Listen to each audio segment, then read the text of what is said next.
بسم اللہ الرحمن الرحیم نحمدہ ونصلی علی رسولہ الکریم اما بعد۔ محترم دوستو بزرگو، اس وقت ہمارے سامنے نکاح کا عمل ہے۔ دنیا میں روزانہ سینکڑوں ہزاروں نکاح ہوتے ہیں۔ اس وقت ایک بہت بڑا مسئلہ یہ بنا ہوا ہے کہ نکاح کے اس رشتے کو سنبھال کر کیسے رکھا جائے۔ ہر ایک اپنی سمجھ کے مطابق فارمولہ پیش کرتا ہے اور یہ کہتا ہے کہ اس طرح سے نکاح کو اگر آگے بڑھایا جائے تو نکاح میں کامیابی کے بڑے چانسز ہیں۔ اس وقت کا جو مارکیٹ ہے دنیا کے اندر، دنیا جو فلسفہ پیش کر رہی ہے اچھے سے اچھا اور محبت والا رشتہ نبھانے کے لیے، وہ یہ ہے کہ ٹیک اینڈ گیو کا فلسفہ جاری کرو۔ ٹیک اینڈ گیو، آپ بیوی کے حقوق برابر ادا کرو اور ان کے حقوق برابر لو۔ حساب صاف ہوگا تو جھگڑا نہیں ہوگا۔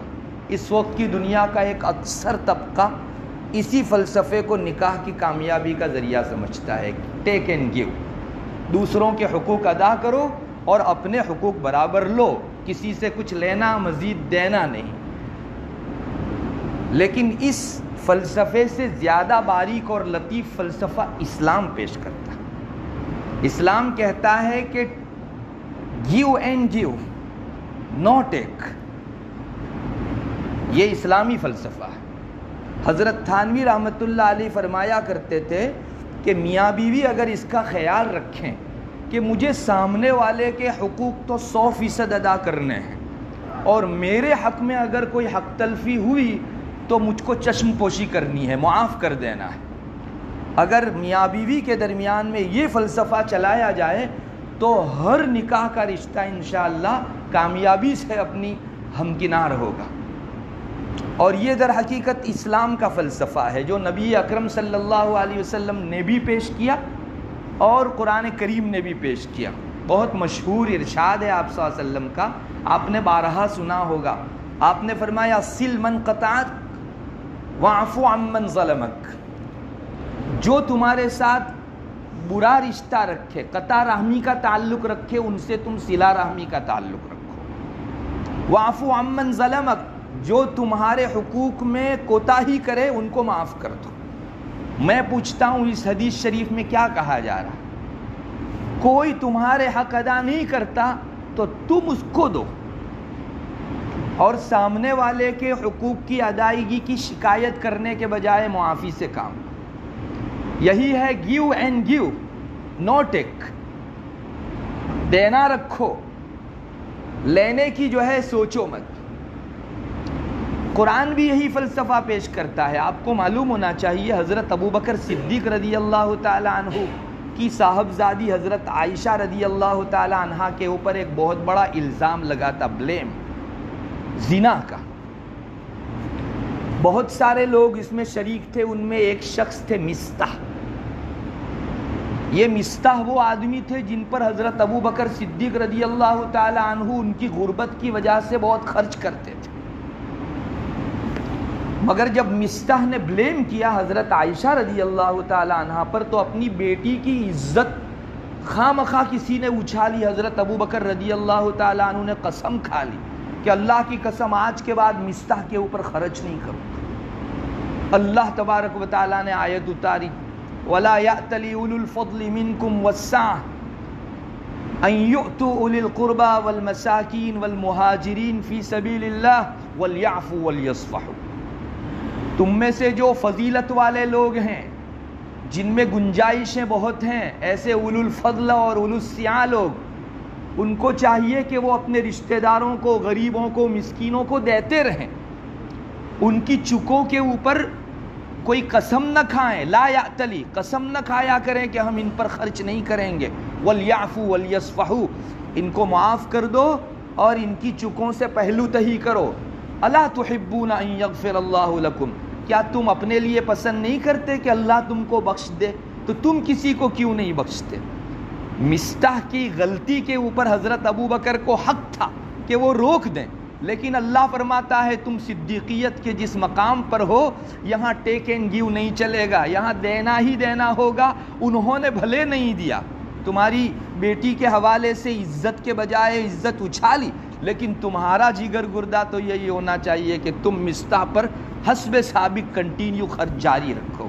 کیا فلسفہ ہے یہ اسلام پیش کرتا ہے کہ انشاءاللہ آپ دینے کا موڈ رکھیں گے تو ایک دن ایسا آئے گا کہ سامنے والے میں بھی دینے کا موڈ پیدا ہوگا۔ یہاں تھوڑا سا آپ کو یہ سوال پیدا ہوتا ہوگا کہ ہم اگر بیوی کے ہی حقوق ادا کیا کریں اور اس سے کچھ لیں نہیں تو یہ سلسلہ چلے گا کب تک؟ برداشتگی کی بھی ایک طاقت و قوت اور ایک حد ہوا کرتی ہے۔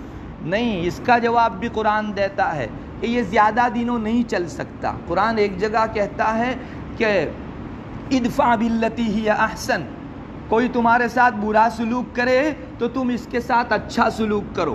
فَإِذَا الَّذِي بَيْنَكَ وَبَيْنَهُ عَدَاوَةٌ كَأَنَّهُ وَلِيٌّ حَمِيمٌ، کل تک تمہاری ان کے ساتھ بڑی دشمنی تھی اور معاشرے میں مثال دی جائے ایسی بڑی دشمنی تھی، لیکن تمہارے برائی پر اچھا سلوک کرنے کے نتیجے میں یہ تمہارا جگری دوست بن جائے گا۔ بیوی کب تک جو ہے وہ حقوق لیتی رہے گی اور دینے کے سلسلے میں آنکھ بند کرتی رہے گی، ایک نہ ایک دن تو شرم آئے گی اس کو، انشاءاللہ یہ فلسفہ سامنے آئے گا اور بیوی آپ جتنا دیتے ہیں اس سے ڈبل دینے کی کوشش کرے۔ یہ قرآن بتاتا۔ اور ایک آخر میں یہ بھی بتا دیا قرآن نے وَلَا يُلَقَّاهَا إِلَّا الَّذِينَ صَبَرُوا وَلَا يُلَقَّاهَا إِلَّا ذُو حَظٍّ عَظِيمٍ۔ بھائی یہ مقام جو ہے نا وہ ہر ایرے غیرے کا کام نہیں ہے۔ جن کو اللہ نے صبر دیا ہے، تثبت و جماؤ دیا ہے، وہی اس مقام کو پا سکیں گے، اور جن کا بڑا نصیبہ ہے انہی لوگوں کو یہ چیز ملے گی۔ باقی ہر آدمی ہمیشہ ہمارے یہاں تو فلسفہ لو دو مت اس کا چل رہا ہے، قرآن اس کا الٹا سجاتا ہے۔ اور صرف میاں بیوی کی حد تک کیا، پورے معاشرت میں کبھی جھگڑا نہ دیکھنا ہو تو یہ فلسفہ اور تھیوری چلاؤ، دو لو مت، دینے کا اہتمام زیادہ کرو، اپنے حق کے سلسلے میں چشم پوشی کرو۔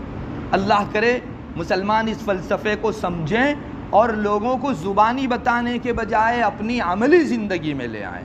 انشاءاللہ یہ دسیوں قبیلے اور برادریاں جب اپنے تئیں ایک آئیڈیل اور نمونہ دنیا والوں کے سامنے بنے گی تو انشاءاللہ ٹیک گیو کے اس سلسلے میں اور اس فلسفے میں ان کو بہت غور کرنا پڑے گا اور شاید رجوع کر کے اس بات کی طرف آئیں گے جو اسلام دکھاتا ہے۔ اللہ کرے ہم لوگ کم سے کم خود سمجھے، اور تجربہ ہے کوئی کر کے دیکھ لے چند دنوں، ہمیشہ دینے کا اہتمام کرو، لینے کے حوالے سے چشم پوشی کرو۔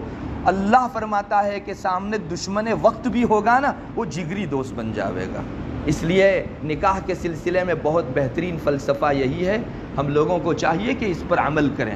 کچھ بھی ڈیسیزن لینے سے پہلے آپ غور کر لو مجھے کرنا کیا ہے، تو انشاءاللہ بہت آسان ہو جائے گا۔ جوش میں آ کر فوراً عمل کرنے سے اس فلسفے پر کبھی عمل نہیں ہوتا، اس لیے پہلے غور کرو مجھے کرنا کیا ہے، اور نہ سمجھ میں آوے تو صاحب علم کسی ہمدرد سے پوچھو، وہ آپ کو شریعت کی روشنی میں انشاءاللہ رہنمائی کرے گا۔ اللہ تبارک و تعالی اتنے قیمتی سرمایوں کو ہماری زندگیوں میں لانے کی توفیق عطا فرماوے۔ وآخر دعوانا الحمدللہ۔